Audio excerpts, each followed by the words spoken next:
Hi everyone, I'm Xelo Forés and I'm going to present my paper, The Pre-Raphaelite Art Connected to Literature, Challenging the Victorian Female Model. I aim to show how the Pre-Raphaelites revised and contributed to change the aesthetic canon of their time through their visual representations of female characters from the literary tradition. Thus, this work will approach Pre-Raphaelites as the first modern art movement, with rebellious ideas and revolutionary methods way ahead of their time as Victorian avant-garde. From a feminist gender approach, I will study the relevance of women inside the Brotherhood, analyzing their role and influence. I will survey the movement's most representative artworks as Millet's Ophelia, Waterhouse The Lady of Shalott, and Rossetti's The Girlhood of Mary Virgin, focusing on the Pre-Raphaelite revolution, which established a bridge between art and literature, looking for the renewal of the Victorian female model. In the middle of the 19th century, a group of young artists and intellectuals created in London the so-called Pre-Raphaelite Brotherhood, which meant an authentic artistic revolution. Their name itself connects them to the former paintings from the late medieval period and early Renaissance before the appearance of Raphael. They develop a meticulous study of models with a slow and careful process of painting related to the ancient artist. Pre-Raphaelites had literary works as their main source of inspiration, taking subjects from the Bible, medieval romances, Arthurian legends, Ovid, Chaucer, and Shakespeare, among others. Pre-Raphaelites look back to the past in search of purer values and turn away from the present as a reaction against the fast modernization brought about by the Industrial Revolution.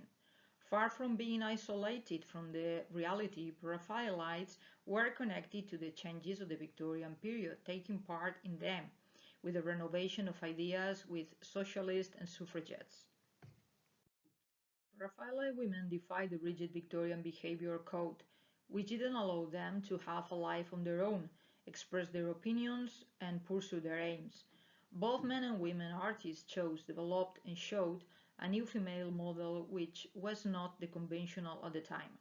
For the first time, women look sexualized, fleshy, carnal, idealized in a way which searches to captivate, to trap through the alluring presence of extremely beautiful and real women, whose physicality seems to push them outside the frames of their paintings.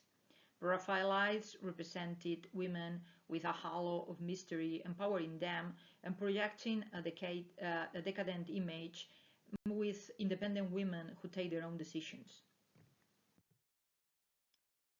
The first painting I'm going to analyze is by John Everett Millet, Ophelia, painted in 1852. In the 19th century, works depicting the mad Ophelia in a natural setting just before her death are very numerous. Millet's painting of drowning Ophelia has become the most popular image of this Shakespeare's tragic character from the play Hamlet. Millet has caught the moment just prior to Ophelia's death. Ophelia is floating on her back in the brook with a silver embroidered dress covered by flowers. Her eyes are open and her mouth parted, and both hands are slightly raised. The picture emphasizes the natural beauty of Ophelia and the tragic pathos of her fate.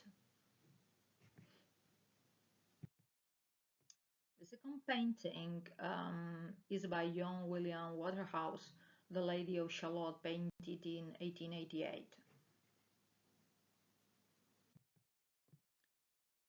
Tennyson's The Lady of Shalott is a poem which tells the Arthurian story of a cursed lady imprisoned in a tower in the island of Shalott near Camelot.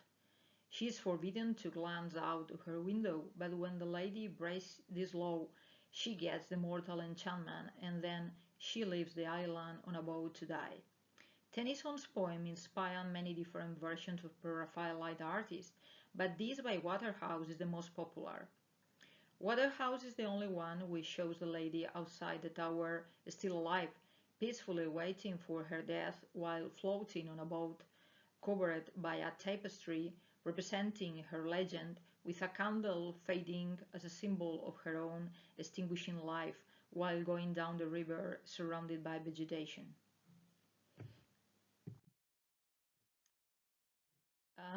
And the last painting is by Dante Gabriel Rossetti, The Girlhood of Mary Virgin, painted in 1849.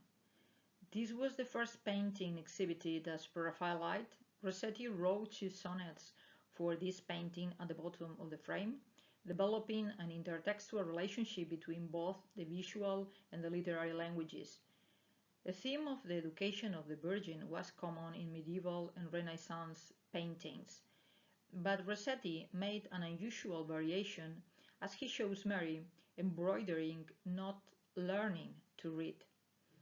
As Pre-Raphaelites consider the unity of and equality of all arts, including textile ones, in fact this painting is empowering the role of women as creative beings and equal artists. Finally, the conclusion. Pre-Raphaelites mark a change in the aesthetic canon of the Victorian time and the ideological principles that supported it.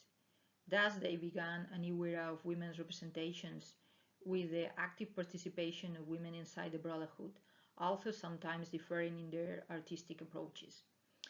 Though full of contradictions as the Victorian society itself, the Pre-Raphaelite movement enacted an authentic revolution in the revision of women's role through their artistic updating of female literary characters, thus offering a new model of women from literature to art and life.